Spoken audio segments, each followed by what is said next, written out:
Hello, dear listeners, especially you wonderful patrons who make this possible. I have some good news to report, as you may have heard in the first episode of the Global Far Right miniseries, that I was at a bit of a crossroads in deciding whether I could afford to continue the show at all. Well, I have to say that the target I set for last month in terms of new patrons and support is looking like it's very much on track for a 1-month target. We're definitely not out of the woods yet, but on our way. Certainly buying the show some time. If I can keep up this momentum and get enough subscribers in the next couple of months, I can absolutely see Polite Conversations sticking around. So I don't want to overstate anything, but I am cautiously optimistic. Thank you so much to everyone who became a patron, to those who upped their pledge to the new premium tier, which offers a lot of exclusives and much earlier access to things. It really, really means a lot. If you are listening and not a patron yet, please do consider becoming one if you enjoy the show and would like to see it continue, because it really is still currently at risk of shutting down if we don't have enough subscribers. And another way you can support the show is by leaving a 5-star review on Apple Podcasts or Spotify. All these things help more people to find the show. This new miniseries will primarily be available on the premium tier, so if you want full access, early access, do sign up via patreon.com/nicemangoes. Now, as for the upcoming conversation in this episode, that happened on October 6th. About a week or so before the general elections in New Zealand, so we left not knowing what would happen. Byron, my guest, later sent me a voice memo after the fact, so we can hear a brief message from him about the results at the end of the episode. Also, this conversation took place just before the tragic events of October 7th and what's been unfolding ever since, so that is why you won't hear us discuss or reference those events. Anyway, it was nice to re-listen to this chat as I was editing and think about something different. I have my guests for the next couple of episodes in this mini-series in place. Hopefully some more great episodes will come your way in the next little while. I have really, really enjoyed researching and producing this mini-series so far, and I think in the current political situation, now more than ever, it's important to have a wider, more global perspective on things. Anyway, here we go. Enjoy. The conditions in the past few years have been a perfect storm for extremism, is a terrorist attack, hate, the transgender community, and conspiracy theories pedophiles, the Satanists, to flourish around the world. We should unite our forces. A measure to advance a hardline Hindu agenda. Great Canadian truckers. Join me as I try to learn more, one country at a time. Marine Le Pen considerably In another Polite Conversations miniseries, this time exploring the global far right. Hello and welcome to episode 2 of my brand new miniseries on the global far right. Today I'll be talking about what's going on in New Zealand with author Byron C. Clark. He wrote the excellent book Fear. I've been reading it myself and I can't put it down. There's so much familiar in there, even though I've never been to New Zealand, but like the themes are all the same. How are you doing, Byron? Yeah, good, thank you. Thanks for inviting me on. Yeah, thanks so much for coming on. Where can people find your book? If you're living in New Zealand, you can get it at all good bookstores. If you're in Australia, you can get it most bookstores. And if you're elsewhere in the world, the paperback's a bit harder to come by, but you should be able to get the ebook anywhere you usually buy ebooks. And if you really want the paperback, there are a few New Zealand and Australia-based retailers who will ship internationally, but you'll pay a lot for shipping. So I'd recommend getting the ebook if you're in North America or Europe or wherever. Right. And that's called Fear again. So do check it out, everyone. And now let's get into it. How are things in New Zealand? Well, as we record this, we're a week out from a general election. I've just been reading this morning actually about how the so-called freedom movement has been trying to get influence in Parliament through taking over existing political parties and unfortunately having a little bit of success with that. So that's kind of where things are at politically right now. Yeah, I guess by the time I release this episode, the election will have happened. So good luck with that. And I was just reading your book, and it struck me like how familiar so many of the talking points of the far right in New Zealand are, really.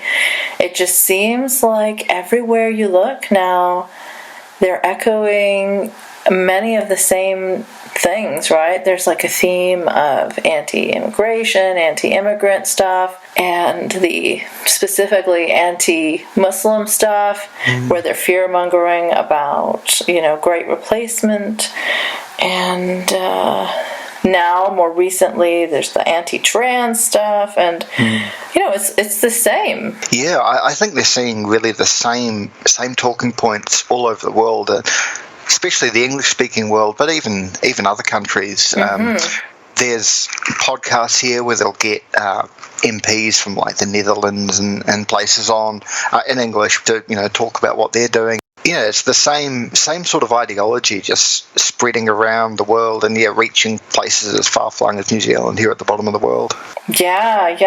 And, you've had quite the experience, it seems, with the far right over there, and they've personally stalked and harassed and come after you to quite a great degree. Can you talk a little bit about that?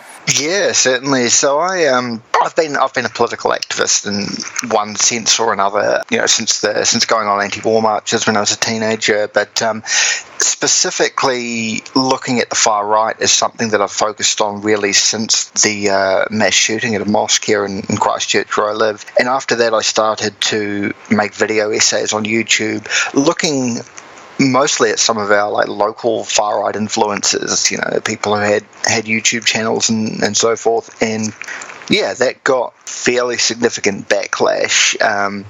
I was followed home from an event by a young member of a white nationalist group, and then my address where I was staying at that time was shared with others, started to get things in the letterbox, printouts from some of the Facebook pages these groups had, just to show me hey, look, we know where you live.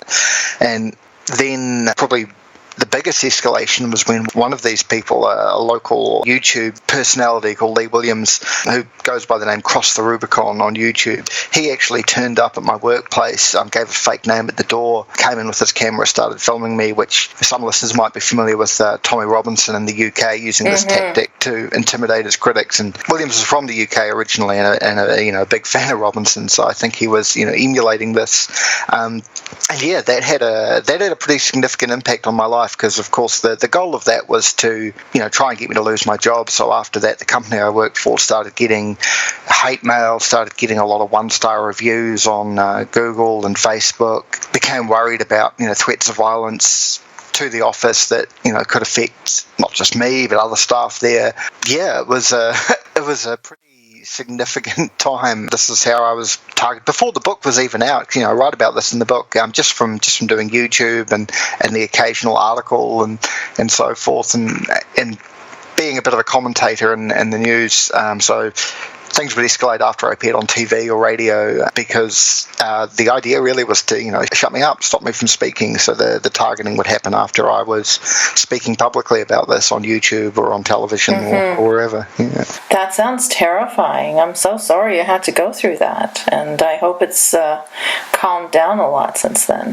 It has calmed down a bit. 3 civil court cases later, we don't really have laws against stalking in New Zealand. It's something that, depending on how the election goes, we might get some laws, but we do have a thing called the Harmful Digital Communications Act, where you can have a civil case against somebody if their digital communications, like what they're doing online, if that can be shown to be causing you significant distress. And so I've taken a couple of civil court cases under that, and one under the Harassment Act for a more restraining order for someone. And that's something that I've done not really just for myself, but also because without doing something like this, the lesson the far right takes is that there'll be no legal consequences for doing things like turning up at someone's workplace, and that has this chilling effect where more people will be afraid to speak out. So so taking those court cases was trying to show that, hey, there will be consequences if you accost someone at their workplace or at their home or whatever. Right, yeah. Well, I hope they get like the harshest consequences that they can, but I don't think that'll stop them. And this all started when you were just monitoring like their Facebook groups, and you tweeted out some screenshots of the kinds of things they were posting? Yeah. So, like I said, I did the YouTube channel, but I got a much bigger following on Twitter, where I'd show people what was being posted and shared, often asking people to, report certain things, particularly on YouTube, where things will often slip through the cracks for moderation, particularly in, a small country like this. I think that YouTube isn't getting a significant pushback to New Zealand-based far-right content creators because they only have a few thousand subscribers, which globally isn't significant, but and here they can be quite significant figures with a relatively small following. So getting people to report videos, and then that would cause the people uploading these videos to then target me because they worried that their influence was at risk by me getting people to report their videos. So yeah, for some of these people, it does not take much to really set them off. Right, and it's like the irony of them framing themselves as free speech warriors and anti-snowflake, when really they embody everything that they complain about the left doing, right? Yeah, absolutely, yeah.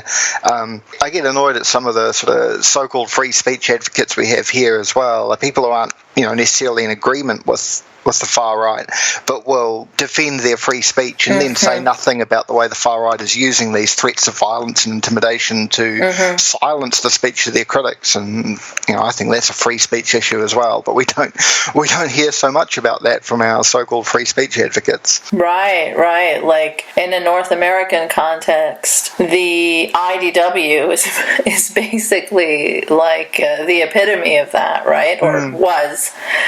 They would complain about anyone criticizing people who use the N-word or, just really offensive racist things. But then when like a left-wing professor got fired for something, you'd never hear from them. Yeah, similar situation here.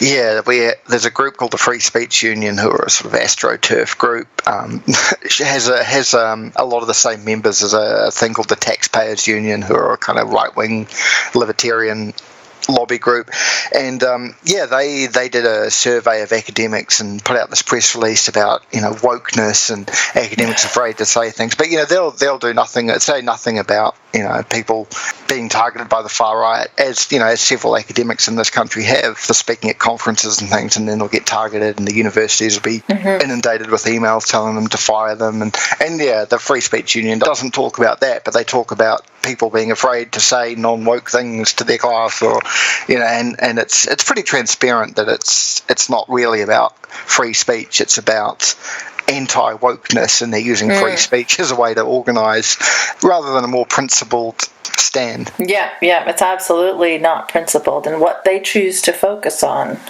is very telling, right? If you start looking at the patterns, it only swings one way. So there seems to be like overlaps between not just like the far right around the world, but like also a lot of the stuff that you see from centrist pundits in North America, or like even from my earlier on the internet days, the new atheist circles, like the overlaps in those talking points are really fucking scary to me, because I was like, I was in that, I was a Sam Harris fan, and I was a new atheist, and yes, people around me always used to talk about the Islamization of UK and Sharia law, and coming from Saudi Arabia myself, it didn't strike me as a dog whistle, because if you are oppressed by, if all the right-wingers in your country are Muslims and they're oppressing you, then it's going to sound good at first when other people are criticizing them. But then you look at it on a more like world stage context, and it is definitely troubling because it's all about the anti-immigrant and those brown people are barbaric kind of trope, you know? Yeah, absolutely. Yeah, and any seemingly progressive stands that these people take, whether it's claiming to be supporting women's rights or whatever. I mean, it's just a cover really for a kind of xenophobia. Yes. And I think Muslims have really been targeted. I remember one Facebook page that I followed that's gone now, but they had a pinned post at the top.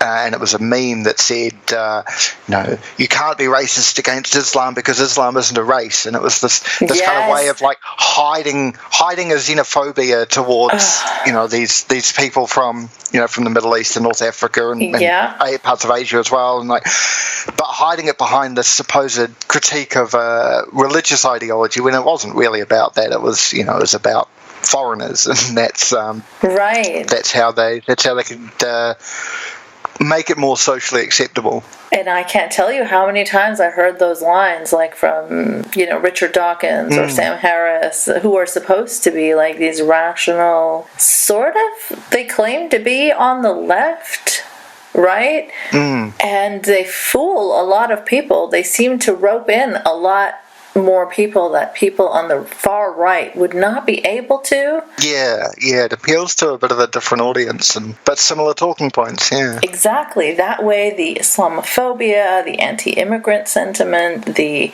anti-BLM, the transphobia kind of gets pushed on a group that would probably recognize it for what it is if it was coming from like Tucker Carlson or other people on the far right. Yeah, absolutely. But when it comes from these like rational men of science, it gets like a shiny new packaging. And the theme of Islam really strikes a personal chord with me because, for anyone that might be listening that hasn't listened to my content, I am an ex-Muslim that grew up in Saudi Arabia. I had a brief year or two in the new atheist scene where I was super mad at religion. And growing up in a theocracy can do that to you, but then hopefully once things start to calm down and you're like, yes, I can now see things more clearly rather than just through that angry lens, then you look at these new atheists, and just like how you were saying, that so many of these things are just a cover for their xenophobia. They're anti-feminist, so much of the time, while they went on and on about how they just wanted to help Muslim women, right? Or their critiques of Islam very quickly turn into great replacement theory, or general anti-migrant sentiment, calling them all kinds of horrible things. Like Sam Harris praised Conversations from Tommy Robinson, where he basically spouted white supremacist tropes so clearly, these Somali men are coming to rape our women.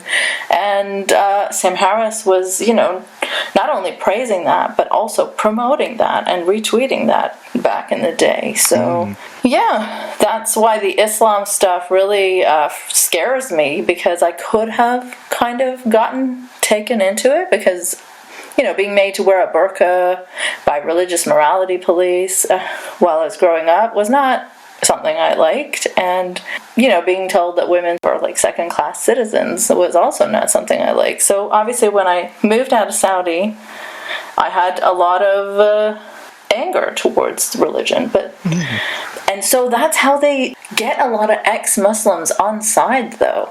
Right? I don't know how closely, or if you're familiar at all with new atheist dynamics. Yeah, somewhat, yeah. But they love bomb a lot of the ex-Muslims. The more painful the story, Ayaan Hirsi Ali, the more they will, enthusiastically embrace someone, give them a lot of attention, platforms.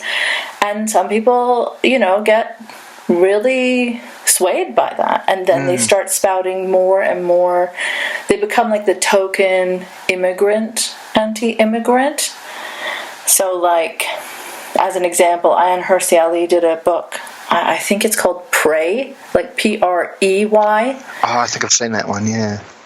It's all about, like, literally her words are like black and brown men coming to Europe to, I don't know, rape women or something like that. So it's pretty blatant how they become. And Yes, like now there's like another theme of like the anti-hijab activists crossing over with like the TERFs. Yes, yeah.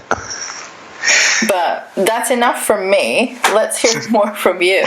Sure. What I did want to ask you about is like ripple effects from like American politics, Canadian politics. I know you guys had like a big anti-vax, anti-lockdown scene as well. Like we had that whole Canadian trucker thing. Yeah, so that was quite influential on the so-called freedom movement here. When a few influencers in that space called for a convoy to Parliament, there was very little actual organising needing to be done because their audience had been watching what was happening in Ottawa, and similar thing was happening in Canberra, Australia, again influenced by Canada.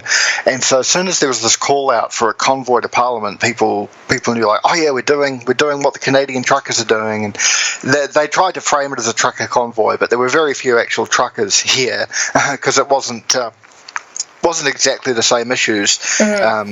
Because there's no border here that truckers can cross, being an island, so we didn't have the vaccine passed across the border thing. But certainly all the anti-vaxxers and assorted other conspiracy theorists started piling in their cars and driving from both ends of the country to the capital, which is roughly in the middle. And and the influence of Canada was pretty obvious because some people even brought along Canadian flags to like show their solidarity with the Canadian. That's so wild. Canadian truckers, and the Prime Minister at the time that said, it looks like a foreign protest because there were Canadian flags and there were Trump campaign flags, and there were New Zealand flags as well, but there was this sort of mix of flags from different countries where they were having protests or Trump campaign flags to sort of show this international solidarity of this movement. Wow. And during the early years of the pandemic, so many people in Canada were admiring New Zealand and Australia handling it so well and keeping the rates really low and essentially having very little lockdown time because the rates were so low. Yeah, we had a couple of quite strict lockdowns, but compared to what's had in some other countries, they were relatively short. And pretty soon we were back to we were one of the few countries having music festivals during the pandemic because we kept COVID out for. But yet there's a crowd here who will talk about the tyranny of the the last Prime Minister, because we had these short lockdowns and other restrictions there, and different groups would be conceptualizing this in different ways. I've got a chapter in the book on the Christian right, and there was a big pushback from kind of evangelical Protestants who believed that anything the government did which inhibited their ability to worship was an affront to God. So there was a significant evangelical wing of this movement who opposed lockdowns that stopped them going to church, or even gathering limits that restricted how many people could be in a church, or requiring a vaccine pass to go into a building like that. So there were all these different groups who, for various reasons, conceptualized our pandemic response as tyranny. And so there was that Christian side of it, and then there were the sort of anti-United Nations, anti-globalism conspiracy theorists who saw the World Health Organization as being this tyrannical globalist cartel or whatever. And they all then came together when we had this convoy to Parliament, and which turned into an occupation that lasted about 3 weeks. Yeah. Oh, wow. Yeah, that's pretty significant for a country that didn't even lock down for as long as a lot of countries and had a fairly regular time in the early pandemic when so many other countries were suffering. So it's just bizarre to me that there would be so much pent-up anger about that, But I guess Canada did not set a good example. I do apologize. But I also saw, talking about the overlaps with American politics, that there's a uniquely New Zealand version of MAGA, which I guess some influencers printed hats and t-shirts of, called Make Our Dern Go Away. Yeah, so they looked at the American campaign slogan and realised they could use the initials for a New Zealand slogan. And there was one influencer who printed these, had them printed by some outfit in China, these caps, like the Trump campaign caps but they said, MAGA, Make Our Dern Go Away, and he did bumper stickers and things. And and this guy, I'm not sure even how strongly he believes some of this stuff, or whether it's just a bit of a grift, but he's still going now. I mean, not with the hats, but with promoting a lot of anti-government stuff. So I guess perhaps he is a bit of a true believer. His latest thing, though, is he spends much of the year in Thailand and is only in New Zealand for the summer, and he's now trying to help people leave the West and immigrate to a place like Thailand, escape tyranny by going to a country with an absolute monarchy. I mean, there's so much stuff that's so hypocritical and so ridiculous on the right that it's just it's hard to even take seriously because it's just so beyond ridiculous, Yeah. It's like they know they're being hypocrites and they don't care. Yeah, surely they know this. Yeah, and the anti-globalist, anti-UN, what did I see? Jordan Peterson very angry about Antifa not calling out the World Economic Forum. It's like, no, dude, like Antifa doesn't really care about them or not want exactly to a defend fascist them. organisation. Whatever legitimate critiques that you can have. No, but they're also not like Antifa's favorite organization that they're going to be defending them purposely and like not calling them, because he was like, oh yeah, well I noticed that you didn't call them out or something ridiculous like that. And it's like, yeah, Antifa, known for their love of the World Economic Forum. It's so funny because they are actually utilizing like this global sort of playbook themselves while they're screeching about globalism and the UN and anything that has world in the title. Yeah, absolutely. I write a bit about the WEF conspiracy theories, and this was, you go back a couple of decades, and this was a target of sort of far left anti-globalization protesters, and this is an organization of, I hate using the word elite because it can be such a dog whistle, but it's the it is the leaders in like global business and so on, and there's been this weird pivot in recent years from the kind of left wing counter globalization sort of movement that existed in like the late 90s and 2000s to now the opposition to the WEF, coming from these right wing conspiracy theorists who think the WEF is going to lock us in our 15-minute cities and make us eat insect protein and all this ridiculous stuff like that. Yeah, can you tell me a little bit more about that? Like, where are they getting this from? Because, like, especially the insect thing. Yeah, I mean, it's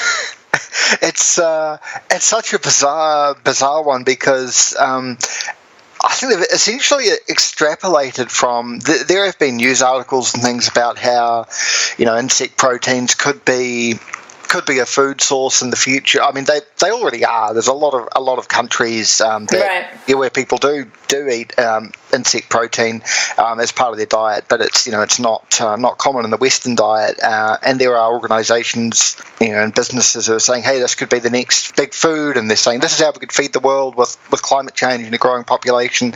And that's been extrapolated into the globalists are going to make you eat bugs, and they're going to they're going to ban. I mean, particularly here where New Zealand's economy is very agriculture driven and the farming sector is quite powerful, especially the dairy industry. So there's this real backlash against environmentalism that encourages things like, plant-based diets or alternative proteins. So you get this, the globalists they want to ban cows and they want to make us eat bugs or make us all go vegan or whatever, which, the minority, I guess, of the environmental movement may be advocating for everyone to go vegan. But really, the World Health Organization and the UN are not going to be banning cows anytime soon. And But in no way either has this been like a very widespread sentiment. Like it's probably just been like a couple articles here and there, random ones. It's not like a big movement as far as I know. Yeah, exactly. And most of the push for it that I've seen has come from these startups who want to create future proteins. It's these businesses rather than governments or supranational organisations that are advocating for this. I think the UNFAO, Food Agriculture Organisation, they probably have at various times advocated for having more plant-based foods or whatever, but they're certainly not out there with a plan to feed us all our insect protein paste or whatever. And the 15-minute cities is another one, which is, there was a Guardian headline which I think captured it quite well, like calling it the insidious socialist plot to allow you to walk to the shops. This kind of urbanist idea of like, let's have amenities close to where you live, and so that neighbourhoods will be walkable and we don't need to drive so much. This has been conceptualised as a kind of tyranny where the government's going to make you locked in to your 15-minute city, which is your neighbourhood. And I think because people were in these lockdowns during the pandemic and things, I've said that if you were able to time travel back to like 2018 and say to people, in a couple of years the government is going to force you to stay in your home and they're going to close shops and you won't be you would sound like a conspiracy theorist. So I think people became a bit more open to this conspiracy thinking during the pandemic, and now we've got people who seriously believe that the globalists are going to have like climate lockdowns. I mean, I'm really seeing a lot of pivoting from COVID conspiracies to climate change conspiracies with the same sort of talking points. And so, there are people who really believe this stuff. And I think if we hadn't had the experience of the pandemic with lockdowns and so forth, maybe people wouldn't be quite as susceptible to those kind of things. But they are. Yeah, it's definitely opened more people up to that stuff, and that's terrifying. Yeah. The QAnon stuff seems to be out of control as well. There was someone in your book that I was reading about, I think Lane Davis. Am I getting the name right? Yeah. I think so, yeah. The Gamergate sort of influencer, is that the one? I think so, but like he stabbed his father to death, and because his dad and him were having an argument, and he had called him a racist and a Nazi or something. Yeah, like Nazi.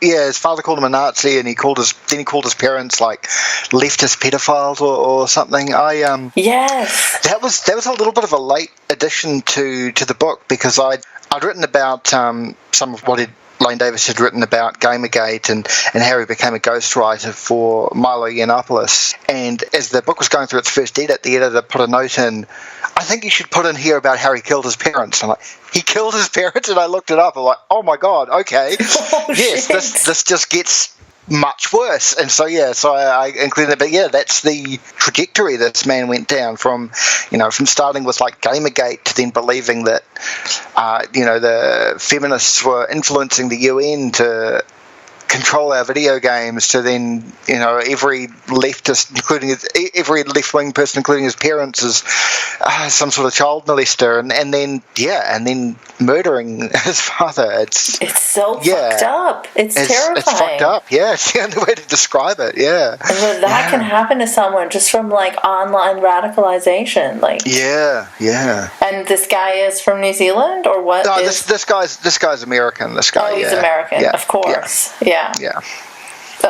No offense to my American listeners, but yeah. Okay. Then I wanted to talk to you about Molyneux and Lauren Southern's visit to New Zealand in 2018. Canada definitely did not send its best. Yeah, so this I think was a pretty significant moment in the development of the far right here, because these two obviously had an audience here. Otherwise, they wouldn't have made that extra trip from Australia to come over here. I mean, it's not too far to go if you're already coming to Australia, but they needed to have the audience here who would be buying tickets and coming to see them speak, and by whatever calculation they worked out that they did. So, and then when they came here, they couldn't find a venue that would host them. Venues kept cancelling on them, and they ended up not actually doing a public talk. But they did get media coverage here. There was an interview that went viral because the journalist who was doing it was pretty unprepared for interviewing the far right, and arguably let his platform be used by them to promote, their ideas. He had a bit of a mea culpa.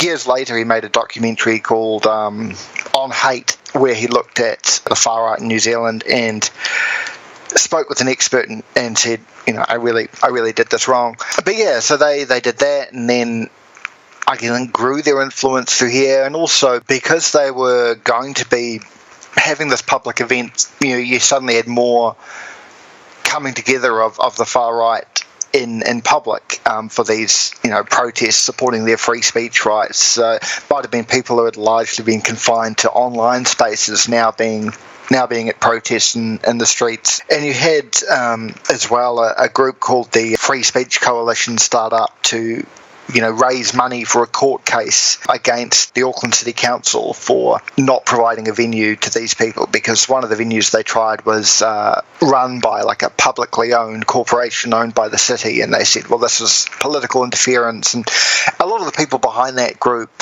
perhaps not necessarily big supporters of Southern and Molyneux, but wanting to have a jab at the current mayor, who they disagreed with politically, but then others who it would appear were supporters of what Molyneux and Southern were saying. I talk a bit in the book about Don Brash, who at one point was the leader of the opposition and narrowly missed out on becoming Prime Minister back in 2005. Goodness. But he's had a political trajectory where he's kind of shifted more and more to the right, and he was one of the key figures in this free speech coalition. And does he openly state that he's a fan of either of those people, Lauren Southern and Molyneux? Well, he claims not to be a fan, not even to know really what they're talking about, but just be a big supporter of free speech. And I think that's a little disingenuous.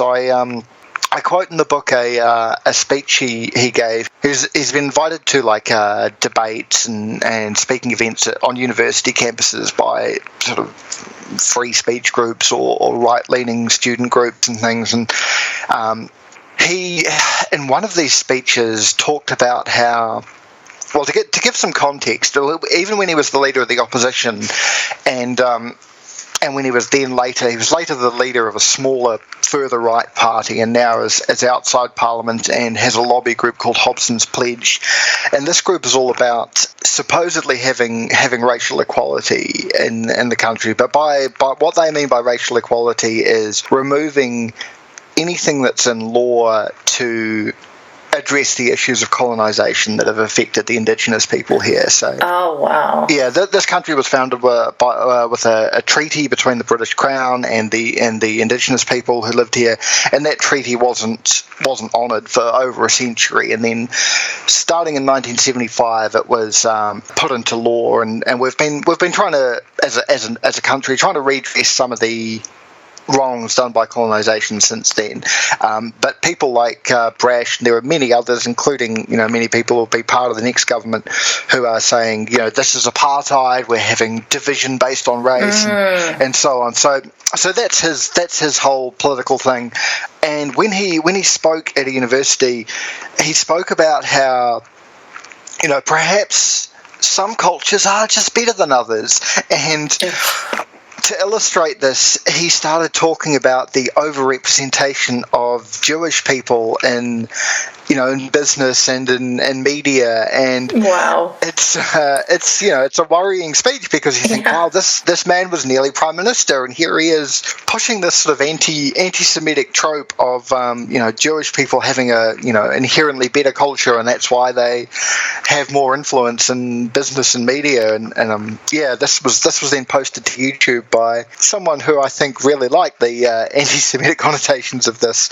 So I think I've gone off on a little bit of a tangent, but yeah, this is one of the people who was in the group raising money for a court case on behalf of Southern and Molyneux. So while he claimed to just be about free speech and not even know what they stand for, I mean that sounds very similar to some of what Molyneux was pushing when you start talking. I mean, it sounds very similar to Harris too, who said the same when he defended Molyneux one time on his podcast because he had done a show with an ex-neo-Nazi, Christian Picciolini. I don't know if you know this story, but I don't think I know this one. No. Okay, so he had a live show with Christian Picciolini, and I guess he didn't realize how openly anti-racist Christian was going to be. So when he talked about things like white privilege to the audience, and he harshly criticized Molyneux, and he said that he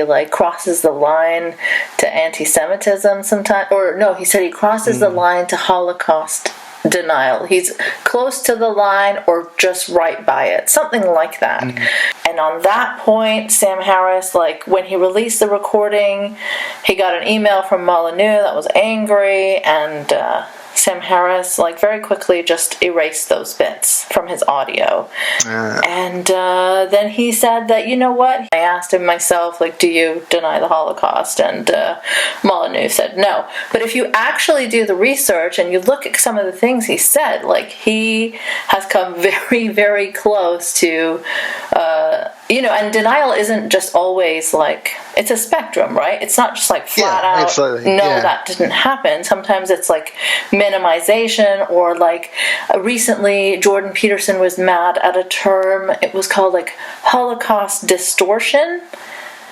And he called it some woke neologism. And this is what they don't seem to understand, that if it's not a blatant it didn't ever happen, then how can this person be anywhere close to a Holocaust denier?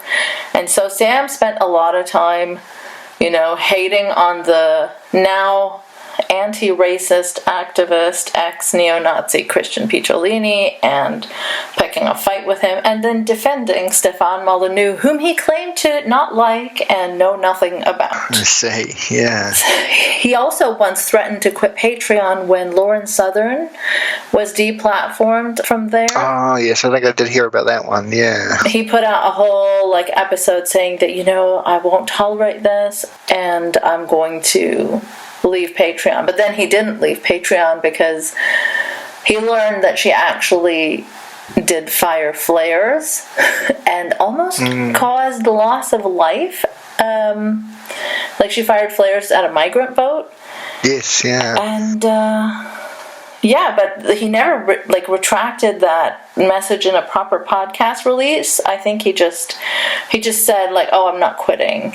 He never really clarified that actually, yes, Lauren Southern is pretty fucking extreme, and I shouldn't have put myself out there defending her. So he didn't quit for that, but he did quit when Sargon of Akkad was removed from Patreon for saying the N-word. Oh, yes. These are our rational free speech heroes. Yeah, not so different from your far-right politician. Not so different at all. Yeah. The other thing I wanted to talk to you about was how Ardern has become this very hated symbol of evil leftist Marxism or whatever. It's very similar to how Justin Trudeau, who is very milquetoast liberal, he's not really much of a serious social justice warrior at all. He just says all the right things. Yeah. But I mean, it's more about photo ops for him. Fair enough, yeah. And it was, I mean, it was, I wanted to say it was kind of bizarre, but I think I'm kind of, other people may have seen it as bizarre. Me perhaps not so much, because I've just so used to seeing like centrist politicians being called communists or socialists or whatever. And you know, Ardern was very skilled communicator. Well, remains a very skilled communicator. He's just no longer prime minister. Very skilled communicator. Very good in a crisis. I mean, we had you know, we had the pandemic, of course. We also had the mosque shooting. We had a volcanic eruption on an island here that. No, and she dealt with all of those situations really well, and was, you know, a very popular prime minister. I think because of, you know, how well she dealt with these crises. But politically, you know, she was just a kind of liberal centrist. There were no massive shifts in the way the economy is run or anything like that. It was just sort of more of the same kind of centrist neoliberalism that we've had here for the last 40 years. You know, maybe a few tweaks and things, but yet she was being called a communist, and supposedly New Zealand was on its way to becoming Venezuela or Zimbabwe, which is a North Korea, I heard. Oh, North Korea even, yeah. And I mean, there's one I talk about it a little bit in one chapter of the book. I purchased a self-published speculative fiction novel by a local member of the far right who writes this novel about how by the 2030s a woman who's heavily implied to be Ardern but not named in the book is now like a dictator and has implemented you know, all these like authoritarian rules, and COVID tracing is mass surveillance, and you go to a restaurant and they only serve halal food, and the wait staff call you comrade, and it's a really it's a really ridiculous book. But the author, you know, in his foreword to it, really believes that this is the way the country is heading, which is just so ridiculous, because probably not long after it was published, you know, Ardern stepped down as prime minister, and you know, we're likely to have a change in government when the election happens in a week. But yeah, people seem to really believe that this liberal centrist was actually a communist tyrant, and yeah, I think to a lot of people that must have looked really bizarre. But unfortunately, I've been steeped in this stuff for so long, it didn't look bizarre to me. It just looked like par for the course. But when you step back, it's ridiculous. It's just absolutely ridiculous. Yeah. I mean, that's exactly what they do with Trudeau, right? He's such a symbol to them. Like, he's making right-wingers around the world so mad. Yeah. Like, you wonder what he's even done. Like, I don't know. Yeah, I mean, he hasn't really changed much. It really seems that any leaders, at least in the West, who aren't sort of pursuing the kind of illiberal authoritarianism of the likes of you know, Trump or Bolsonaro or you know, even you know, or Orban in Hungary, people like this. Anyone who's just kind of liberal status quo is now perceived as like communists or whatever. It's quite strange, but it's global. I mean, I see, you know, not just New Zealanders talking about Ardern this way, but you know, people in North America, people in the UK, and Trudeau as well. And yeah, it's, you know, they're seen as these kind of roadblocks on this effort to have like a more global authoritarian right in power in every country. You know, New Zealand and Canada are seen as these kind of liberal holdouts, which I guess there's possibly a little bit of truth to that. I mean, I hope so, but I can't feel secure in that. Like, some of the worst right-wing exports to America are from Canada. Yeah, certainly. I was watching this clip about how Ardern experienced so much abuse that she had, like, even after she stepped down, she had to have like an extended like group of bodyguards with her because of the level of abuse she faced. Yeah, I mean, it's really quite intense. There's an incident I talk about in the book where some people were protesting when she was visiting a primary school, and they were protesting outside about, you know, vaccines and the WEF and whatever, and then afterwards they tried to, like, you know, ram into her car, the car that she was in, and things like that. Like, and what? Yeah, and the driver had to sort of maneuver, and the people doing this, of course, were videoing it as they were, and like, yeah, we're going to get her, and we've had sort of other incidents, targeting not just Ardern, like I don't know if I mention it in the book or not, but the day before the mosque shooting, and what was the timing's a coincidence, but this event was quite overshadowed by the shooting the next day. But a man yelling about the United Nations punched the co-leader of the Green Party, and oh wow, enough to have him miss a day of work and have a black eye. Not serious injury, but was assaulted. And just now in the election campaign, we've had a young woman who's a candidate for Te Pāti Māori, who's a party representing indigenous interests, and she's had her home invaded, had threatening letter left there. Wow. And a candidate and a sitting MP who's running again for the Labour Party was slapped by someone at a candidates forum. We're seeing this escalating level of violence against politicians, which is really concerning, because we used to have, arguably we still do, very accessible politicians in this country. It's a small country. If you're in the capital city, you might bump into MPs while you're out and about, and now they're having to have a security detail, which has always been the case for Prime Minister, but it's happening for more of them. There's another Green Party MP who came to this country as a refugee from Iran when she was a child, but she, for having the audacity of being a migrant woman who should be grateful that she was granted asylum, and instead is criticising policies and things, she gets an enormous amount of hate. And we had the leader of a more right-wing party describe her as a menace to freedom in a radio interview a while back, and as a result of that, she started to get more threats, and started to have a bigger security detail, which is not usually the case for a MP for a small party. But because she was being targeted with so much hatred for being a vocal woman from a migrant background, and also somebody who's often assumed by the far right to be Muslim. She's not. In fact, her family fled a Muslim theocracy, but because she's from Iran, they assume she's Muslim, and she gets this huge level of hatred, and now requires more security. And that situation seems to be the status quo now. That if you're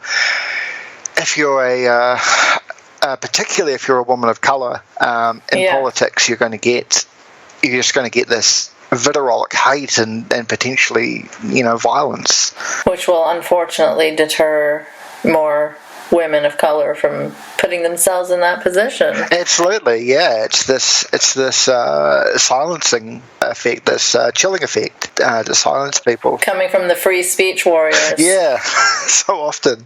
Yeah. And I mean, with the young Te Pāti Māori candidate, a lot of these free speech warrior types were really quick to start saying, "Oh, where's the evidence? Give us the police report. Was her home really invaded?" And now they're saying there've been multiple people going to her home, and a supporter of the main sort of opposition right-wing party went to her home and then was trespassed. And he's now saying that he just went because he was impressed by a young woman getting into politics, and he wanted to wish her well. And it's like, well, why go to her home and do that? That's when her home had previously been invaded. Yeah. Are you saying that the politician went to her home of the opposition party? Yeah. Well, he's not like a MP or a candidate or anything. He's just a party supporter. But he showed up at her home supposedly just to wish her well. But this was after her home had already been broken into and a threatening letter left. So it just seems if he really was there to wish her well, didn't read the room. But it more seems like a kind of intimidation thing. I mean, I'm only speculating, but when I saw the media reports about him being there just to wish them, because the National Party, which he's part of, has told him not to talk to media and instead are, issuing statements and things. And it reminded me so much of how Lee Williams, the man who accosted me at my workplace, after that incident, particularly when there was pushback, when there was like news articles about it and things, he would talk about how he was so polite and he just wanted to have a friendly chat with his camera pointing in my face and things. It's like you don't turn up to somebody's workplace and give a fake name to have a polite, friendly chat, and I think. You don't turn up to the home of a candidate who's already been targeted with threats and intimidation just to wish her well. If you want to wish her well, send a message on social media or whatever, or publicly say, we politically disagree, but good on her for giving it a go. Because this woman, she's I think the youngest candidate standing for Parliament. She's 21, there's a chance that this National Party supporter really was pleased to see a young woman getting involved, but if that's the case, he really went about it the wrong way, and I'm dubious about this well-wisher story. It's just that plausible deniability that they like to hide behind, right? Absolutely, yeah. And you're right, it's a very Tommy Robinson thing too, like how the guy came into your workplace but then, emphasized that he was speaking politely. That's what Tommy Robinson did when he went into the Quilliam offices, right? Funny, because Majid Nawaz, the head of Quilliam, is now totally on the right-wing track, but this was like a brief period where I think someone in the organization had very, very mildly called out his racism and echoes of like white identity politics, and he lost his shit. But yeah, we're the snowflakes. So the Christchurch shooting, that was really horrifying, even sitting all the way from here. Like, it was shocking beyond belief because, just like when someone goes into a place of worship, people are so unguarded. It's cruel anyway, but it just seems like this extra layer of cruelty. And just really struck a personal note because so many of my loved ones are, they go to the mosque, they're Muslim, they practice, and it could just be anyone. Just super, super, super scary. Yeah, it was a real, I think, awakening to a lot of people here that, we're not outside of this global rise in the far right, which is particularly Islamophobic in its current manifestation. Because I think while people here would have seen, obviously, like, the Trump campaign happening and him talking about, banning Muslims from entering the US, and some people maybe a little more politically engaged with international affairs might have been seeing the far right winning seats in parliaments in European countries and things. But I think people here probably felt that we're a bit isolated from that global trend and we're a bit outside it. And then this event, I think, really showed that no, we're not outside it. There was a bit of an attempt in the early days afterwards, in the aftermath, to say, oh well, the shooter, he was Australian and he was a loner. He's not really one of us. It's an anomaly. And one of the reasons I really started with my activism was pointing out that there are plenty of people here who hold those same views as the shooter. I mean, there was a white supremacist group called the Dominion Movement that had started up here, and they went into a hiatus, like literally within hours of the shooting. And I think that was perhaps some of the young men realizing that what they'd gotten into was, actually pretty serious and was now resulting in, the deaths of Muslim migrants, and, well, not all of them migrants, but of Muslims living in New Zealand. But perhaps for others it was more about the fear of what the state might do to crack down on the far right now, which was just kind of slowly growing in the shadows without much of a pushback, because I think a lot of people thought, oh, it couldn't happen here, we're not like that, we're not the US, we're not Hungary, we're not wherever. And so, yeah, my videos and writing and culminating in the book had been very much, hey, this is here. We do have this far right, and the mosque shooting wasn't this anomaly. It was a symptom of a global far right movement that we're not immune from. Yeah. Yeah. And you knew someone who went to that mosque on that day? Yeah. New Zealand's pretty small, and Christchurch is a big city by New Zealand standards, but really pretty small. So everyone sort of had some connection to somebody there. I say in the book, I called my father after the shooting happened, mostly to see if he'd heard from some Muslim family in their neighbourhood who they sort of know. We had a big earthquake here in Christchurch back in 2011, and in the aftermath of a natural disaster, people kind of get to know their neighbours a bit more. And so there's this Muslim family in my parents' neighbourhood who bring them food every Eid.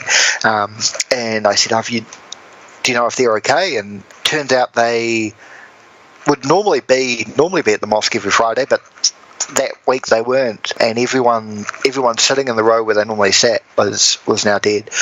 That really hammered it home. And then I had another friend from Egypt originally, and now living in Australia, but she was married in that mosque, and she was just posting on Facebook asking, has anyone heard anything? We're trying to get word from my father-in-law, and she posted a photo of him, and I realised that this is just one of these things about New Zealand being so small, that he was someone who'd been a student of mine when I taught in adult and community education a few years back, and he wasn't someone I knew well, but he was someone I'd encountered with, and I said, did your father used to do the free computer skills classes in Bishopdale? And she said, yes, they did. And I was just, I didn't realise this, but I taught him there, and then the confirmation came out that he had died as well, and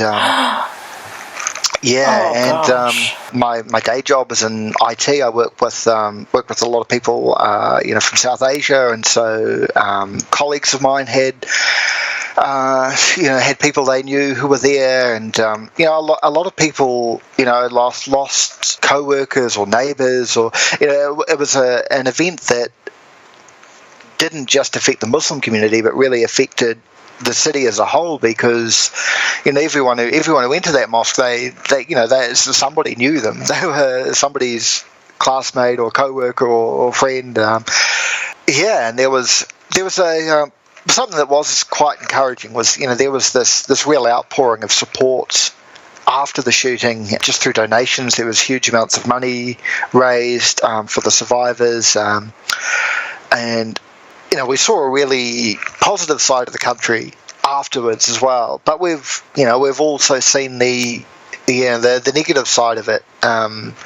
Lee Williams, who I've talked about a bit, he only started his YouTube channel about a month before the shooting happened, but he had been speaking at a rally in the central square in Christchurch, so a kilometre or two from the mosque, 4 weeks before, about how the UN Migration Compact was supposedly going to flood the country with migrants from, mostly Muslim migrants. And in the description of this video, he had asked people to get out and do your bit to save your country from Islamization. And the shooter wouldn't have seen this video. It didn't encourage the shooting.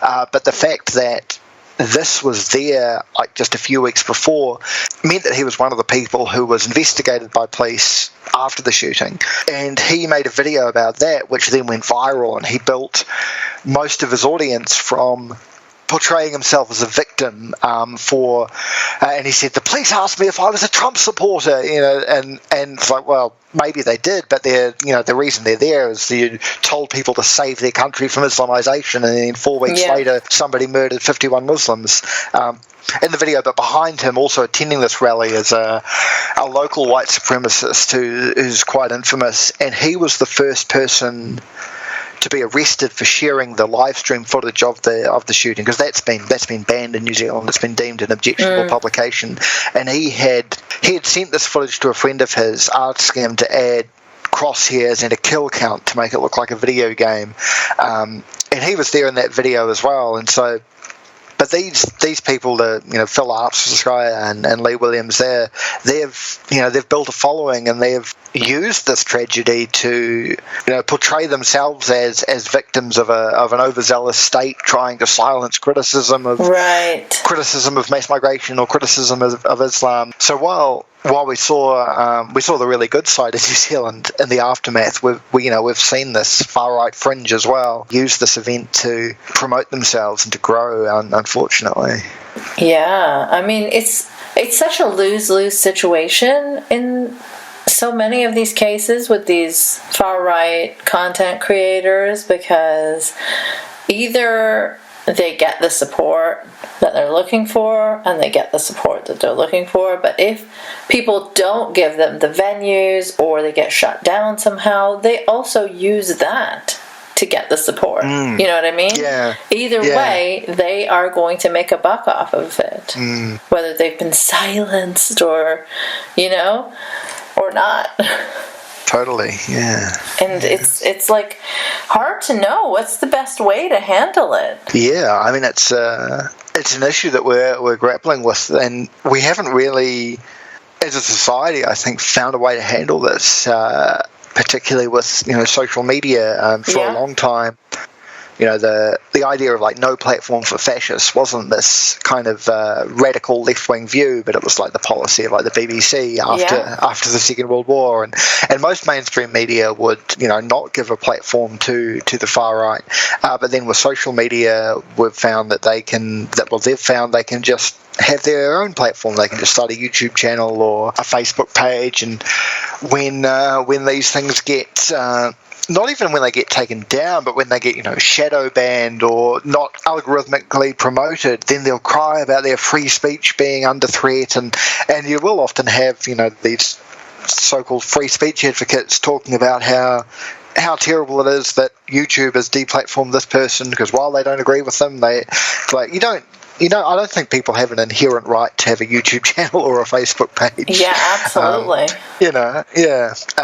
But we're having this big, as a society, we're having this big discussion about free speech, where any kind of censorship of some of these far right voices is decried as an attack on free speech, and we seem to have lost this idea that,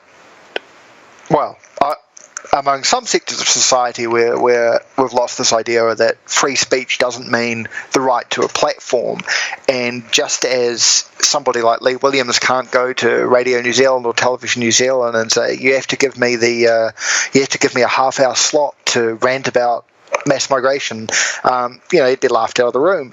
But YouTube could say, actually, we're not going to give you a platform to spread this, and then free speech advocates will say, oh, this is censorship, this is terrible. It's like, no, it's just a private company deciding what kind of content they want to host, and there are probably valid criticisms to have of that, and I do see some coming out of I know a few people on the political left who call themselves like free speech absolutists, and they feel that if we allow these private corporations to decide what kind of content will be allowed on their platforms, that could be bad for the left. I'm like, well, potentially, but the left has not really built anything from social media the way that the far right has, and maybe it's a lesser evil to allow these private platforms to exercise some discretion as to what kind of content they want to be allowed on their platforms. Well, just look at the way that they're emboldened when there are no restrictions, right? Like,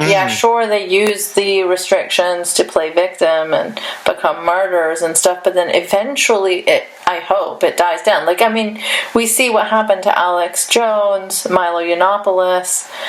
These guys are nowhere near as powerful as they used to be because of restrictions implemented on them.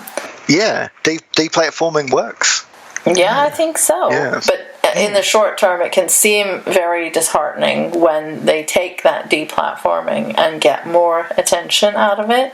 But like Jordan Peterson fucking does that all the time. Oh, yeah. There's no stopping that guy, whether he has all the platforms in the world or whether there are restrictions. He will use anything and everything, and he has such a large following for his unhinged like every 2-second tweets that like he can just coast off of that. Doesn't matter what. And now that Elon owns like one of the most significant platforms, like just look at how he's emboldened white nationalists. Yeah, it's pretty horrifying, the times that we're living in. Definitely. Yeah. One thing I read in your book is one of the insults that these far right people sent to you was that you looked like the type to pee sitting down. Yes, yeah. Which is so funny to me because, like, I don't have a penis, but, it must be great to be able to stand up and pee, especially at public toilets. I mean, it's certainly convenient, yeah. Yeah, absolutely. Yeah. I would definitely use that all the time. And, but, when you're at home, I would feel like the splatter would just be a deterring factor to me, Like, why is it so taboo for guys to sit and pee? Like, I feel like... Yeah, I mean, it was I didn't think much about it at the time, but yeah, it's one of these insults, like so many of these insults, and so much of the way that a lot of these people talk really highlights the anxieties that they have around masculinity. And that's, I'm not sure how much that emerges as a theme in Fear, but I mean, it's certainly something you could write a whole book about, the masculine anxieties of the far right. There's your next book for you. Yeah, I think I do quote this in the book. Actually, a video that Lee Williams made outlining what he believes. He believed that there was a deliberate plan to emasculate men in the West, and this would facilitate the Great Replacement because we wouldn't, us white men wouldn't be able to fight back against the hordes of non-white migrants that would be coming, and this sort of sounds ridiculous, but you see echoes of this throughout the far right because they talk about how soy is emasculating, and so I get called a soy boy, and it's the same people who said that I look like the type to pee sitting down were saying things like, "We'll have to, next time I'm in Christchurch, invite him for a soy latte," and it's like. Why is that an insult? but if you know that there's this whole conspiracy about soy being emasculating, then it makes sense. And there's this particular group that was pushing that was a really strange outfit called Wagas Christi, who saw themselves as kind of a monastic order of Christians who are really into like physical fitness and bodybuilding. So and weird. They had all these weird ideas around semen retention and that no fap thing. The no fap guy, yeah, and they had a kind of ritual where they'd confess to each other about masturbating and then flog each other as punishment. And sounds kinky, like it's very homoerotic for a group that was very anti-LGBT and very pro-masculine, but it was like these muscular men going to the forest and flogging each other. It reminds me of The Righteous Gemstones. Have you ever watched that? I've not watched that, no. Oh, it's so good. You should. It's like I'll check that out. Making fun of like these hardcore like mega church evangelists, and there's a lot of homoeroticism in it. Oh, yes. Yeah. But yeah, the peeing sitting down. I mean, I don't see what's wrong with peeing sitting down.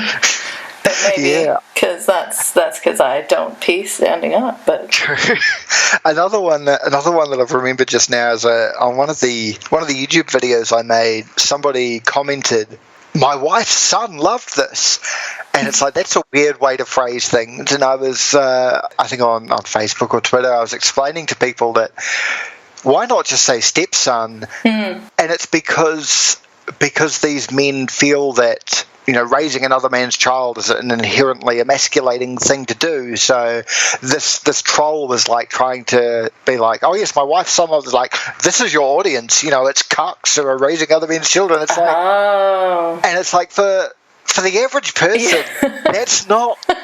They're not going to see that that's an insult. And someone there just think like, oh, this guy's stepson really liked the video, but he phrased it weirdly. And I've got to kind of explain the mentality of these people, which I think they don't realise that most people don't have these same anxieties around masculinity and aren't insulted by like stepsons and soy lattes. And you've got to kind of explain this weird world that they live in. Yeah, it's really funny because a lot of people wouldn't get their insult and it would go to waste. Yeah. And it's funny, okay, so these are like far-right Christians that are saying this stuff, but then I hate to keep bringing up the new atheists, but I don't know if you know Peter Boghossian. No, not familiar with him. Well, good. Don't look him up either. Okay. But he used to be, well, he's now gone big on the anti-CRT and... Oh, yes, yeah. Yeah. So he used to have this, well, he once like tweeted something about, he's a professor too, or he was a professor. I don't know if maybe he was fired. I can't remember. But anyways, he was at least at one point a professor and considered himself an intellectual. And this is what he was tweeting, stuff like, it's like third wave feminists have like a weak body habitus. And it's like the same theme, right? Like, why are you associating a body type with male feminists? Or he was saying like third wave male feminists have a weak body habitus. And I don't know what feminism has to do with developing your body type, or it's just so strange, right? That these things are echoed among like weird fashy academics as well. Yeah, and similar to some of the stuff I was talking about earlier, like I've been so seeped in this to be kind of a little bit immune to it, but stepping back and looking at this from the perspective of an outsider, it's all just bizarre. Like this, this like, male feminists have this body type, and it's ridiculous that. People in these spaces, I guess, just get so into that stuff that it becomes like normalized to them, and they forget that this isn't the way most of the world thinks. And this you and I also understand it, unfortunately. Yeah. But well, look, it's been a pleasure chatting with you, and thank you so much for telling us more about New Zealand. I honestly, you're welcome. Don't know any of the influencers, the far-right influencers from New Zealand, and I'd like to keep it that way. Fair enough. Lovely chatting with you, and hopefully we can chat again, and good luck on the elections, and hopefully get some good results. Well, I think at this point, if we don't get any conspiracy theorists winning seats in Parliament, I'll be happy, even if we get a change in government, which is not my preferred party. But if we can keep the conspiracy theorists out, that's kind of the low bar that I've seen. Yeah, quite a low bar. Yeah. All right, let's see. By the time we release this episode, the election should have happened, right? When is it again? Next week, from today. So, then definitely. So hopefully there'll be no conspiracy theorists winning seats. Hopefully. Right. Well, unfortunately, it looks like they didn't keep the conspiracy theorists from winning seats, which, seemed like a pretty low bar to me at the time of this conversation, but not low enough, I guess. I was just Googling more about the election and the win, and some of the headlines are looking pretty terrifying. Here's one from The Guardian. Bumpy roads ahead. New Zealand's incoming PM set to lead a three-headed anti-woke government. I assume that is referring to the coalition of right-wing parties. Here's a little paragraph from that same article. All three parties share a reflexive distaste for anything that could be described as quote-unquote woke. They are all uncomfortable, or at least profess to be, with any kind of government program that seeks to redress past wrongs against the indigenous Maori by giving them some kind of separate service, like the Maori Health Authority. They all believe the criminal justice system is too soft on criminals. They will all be happy to invest in roads over public transport or cycling infrastructure. So there it is, not sounding wonderful. Anyway, let's hear what Byron had to say after the elections. Here's a voice note he sent me. Well, we came close to not electing a single conspiracy theorist to Parliament, but one of them just snuck in with a small party as the 8th person on their list. That's a woman who had been in a Telegram channel called Nuremberg 2.0, where journalists and public health officials and others were identified to be tried for supposed crimes against humanity. Arguably, there's a second conspiracy theorist as well, elected in the Hamilton East electorate for the major centre-right party as a former city councillor who had some dubious views about fluoridation, and when a public meeting about 15-minute cities was disrupted by conspiracy theorists, he remained to engage with them when other city councillors had departed the meeting. So I guess we're in for an interesting few years looking at what those two will get up to in Parliament. I feel like rather than a sharp turn to the right, the new government is more like slamming on the brakes. Slamming the brakes in terms of progress, that is. So after the mosque shooting happened, there was a Royal Commission inquiry that looked at, how could this happen and what should be done. And that Royal Commission made a few recommendations, including updating our laws around hate speech. We have a law that's been on the books since 1993 against inciting racial disharmony. It was suggested that this be amended to include not just race, but religion, potentially, sexuality, gender identity, disability, and so on. One of the three right-wing parties in our new coalition government has been very opposed to, any hate speech laws and wants to repeal the 1993 law that's there, and also wants to abolish the Human Rights Commission, which means we won't have a government department that is looking into these issues and speaking out on them. So if that were to happen, that would be quite something that would make, countering extremism more difficult and countering hate and racism more difficult. Likewise, the Royal Commission recommended the founding of a research centre for excellence, which exists now. I'm an associate of that, and they provide scholarships to people researching extremism and radicalisation and so on. And I think if there were to be less funding for that sort of thing, not necessarily on ideological grounds, but just on a more, right-leaning neoliberal government that doesn't like the state funding academics and so forth, then that's going to be a problem too, because we're going to get less research into these important issues. So in that sense, I feel, handbrake more than a sharp turn to the right. But of those parties making up the coalition there, one of them wants to have a referendum on the principles of Te Treaty o Waitangi, which is the treaty signed between the Indigenous people here and the British Empire. It's the basis of a lot of law here.